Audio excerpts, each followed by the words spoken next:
आपको सुनाते हैं सीएम योगी ने मेरठ और गाजियाबाद में क्या कुछ कहा।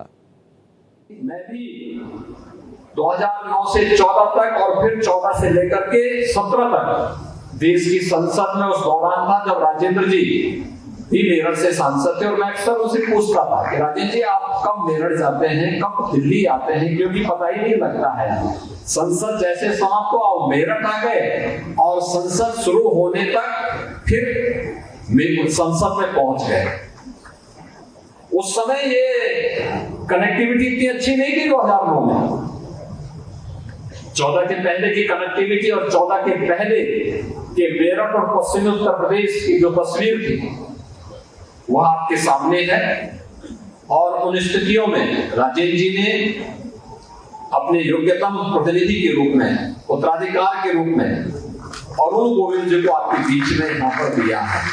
और अरुण गोविल जी भारत की कला जगत के वह एक जीवंत हस्ताक्षर हैं जिन्होंने प्रभु राम के चरित्र का मंचन आज से 3 दशक पूर्व जिस मजबूती के साथ किया था।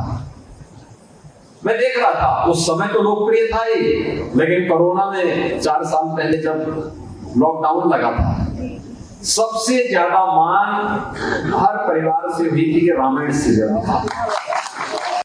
पहले कावड़ यात्रा इसलिए नहीं निकलती थी कि कुछ लोगों को कष्ट होगा, कुछ लोगों को कष्ट होगा। हमने कहा कि भी देखो हम किसी को कष्ट पहुंचाने के लिए नहीं आए हैं, हम तो समाज को संतुष्ट करने के लिए आए हैं। और समाज की संतुष्टि यह है कि आस्था का सम्मान होना चाहिए, भारत की सनातन आस्था का सम्मान होना चाहिए। और आस्था का सम्मान कावड़ यात्रा से होगी। हमारा सनातन धर्मावलंबी किसी को छेड़ता नहीं है, शांतिपूर्ण तरीके से, सौहार्दपूर्ण तरीके से जीवन यापन करना चाहता है। कावड़ यात्रा का जब निर्णय था बहुत कठिन निर्णय था, क्योंकि इससे पहले बैन था, कोई राज्य नहीं निकालने दे रहा था। और ये सब चीजें तय थी पहले से, एक लिखित डॉक्यूमेंट बना हुआ था, उसके अनुसार सब लोग उसको केवल लागू करते थे। हमने कहा भी क्या है, क्या बैठक हुई? उन्होंने कहा साहब बैठक हो गई। अरे हमने कहा हुआ क्या, क्या तय हुआ? कहा साहब कावड़ यात्रा नहीं निकल पाए। तो मैंने कहा फिर हम लोग क्या यहाँ ताली बजाने के लिए आए हैं क्या?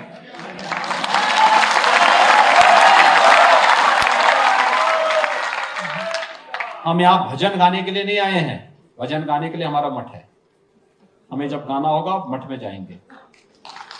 शासन में आए हैं तो शासन दमदार तरीके से चलेगा और उस दमदार तरीके से चलाना सिखाएंगे।